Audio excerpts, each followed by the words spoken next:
questão fala de um feixe composto pelas cores verde, azul e vermelho, que é incidido em um prisma. Ao chegar no prisma e mudar de meio físico, ele vai sofrer o fenômeno de refração e, consequentemente, haverá ali a sua decomposição. Os seus raios já decompostos sairão do prisma, sofrendo uma segunda refração, e serão direcionados até um espelho. Ali ocorrerá um outro fenômeno, o fenômeno de reflexão, e eles serão, finalmente, direcionados até um filme, onde ficará marcado ali a determinada cor. O enunciado pede para que a gente diga qual a alternativa que representa as cores que estão representadas no filme, começando a contar de baixo para cima. E nos dá também uma informação sobre quais são os comprimentos de onda em nanômetro para determinadas cores. Aqui eu peguei apenas as cores que compunham o nosso feixe luminoso. A cor azul, o verde e o vermelho. Então a gente pode perceber que o vermelho tem um comprimento de onda maior que o verde e o verde tem um comprimento de onda maior do que o azul. Vocês podem estar se perguntando, por que ele desenhou apenas as cores vermelha e azul?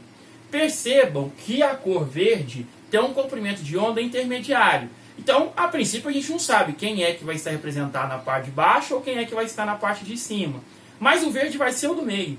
O verde é a cor intermediária. Então, se nós soubermos quais são os extremos, o verde vai estar no meio.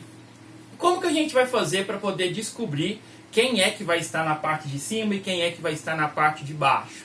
Né? Aqui meu desenho até que está meio que entregando que o azul vai estar na parte de cima, mas como que a gente vai provar isso?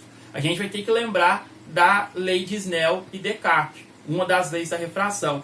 Ela nos diz o seguinte, que o índice de refração do meio de origem vezes o seno do ângulo de incidência tem que ser igual ao índice de refração do meio de destino vezes o seno do ângulo de refração.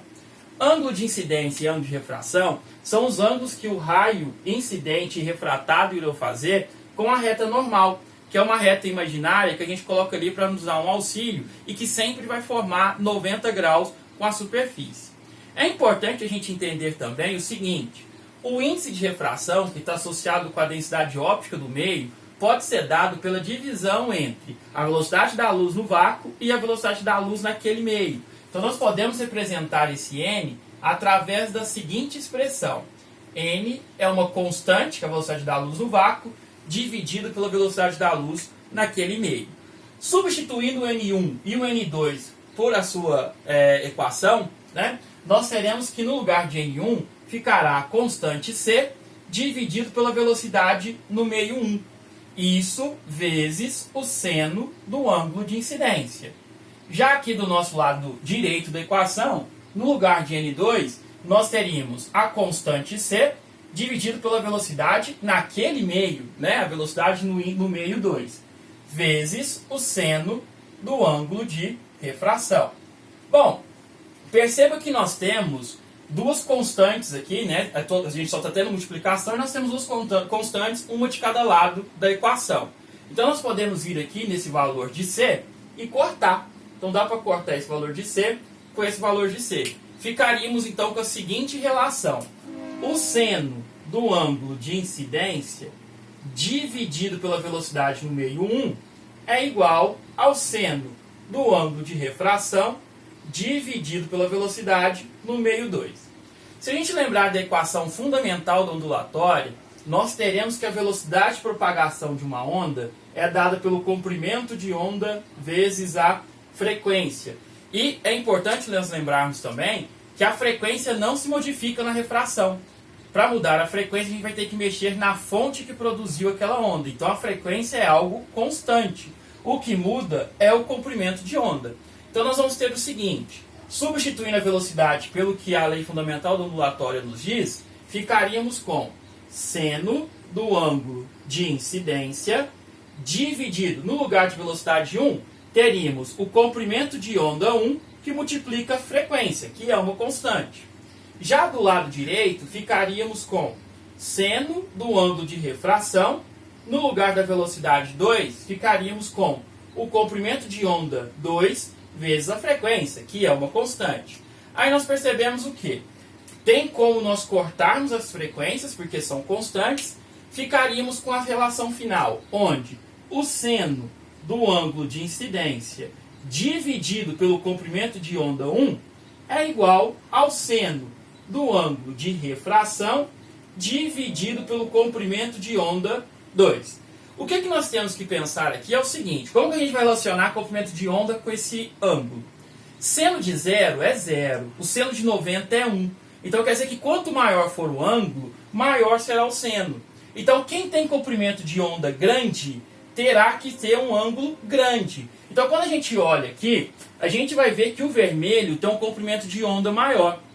Portanto, o ângulo de refração, que seria a distância, né, o ângulo entre a reta vermelha aqui e a nossa reta normal laranja, tem que ser maior. Se o vermelho tem um ângulo maior, quer dizer que ele desvia menos em relação ao caminho que a reta faria caso não sofresse nenhum desvio. Né? O desvio é menor. Então perceba que o ângulo a reta vermelha está mais longe da nossa reta laranja. Já o azul tem um comprimento de onda pequeno. Como ele tem um comprimento de onda pequeno, ele vai ter que ter um ângulo pequeno, que consequentemente o seno vai ser pequeno. Né? A gente vai ter que ser proporcional para que essas frações sejam corretas, coerentes. Ângulo grande, comprimento de onda grande. Ângulo pequeno, comprimento pequeno. Perceba que o ângulo do azul aqui é um ângulo menor. Ele desviou mais, ele se aproximou mais da normal. Quando eles chegam aqui, eles vão sofrer reflexão. No caso da reflexão, o que a gente tem que lembrar é que o ângulo de incidência é igual ao ângulo de reflexão.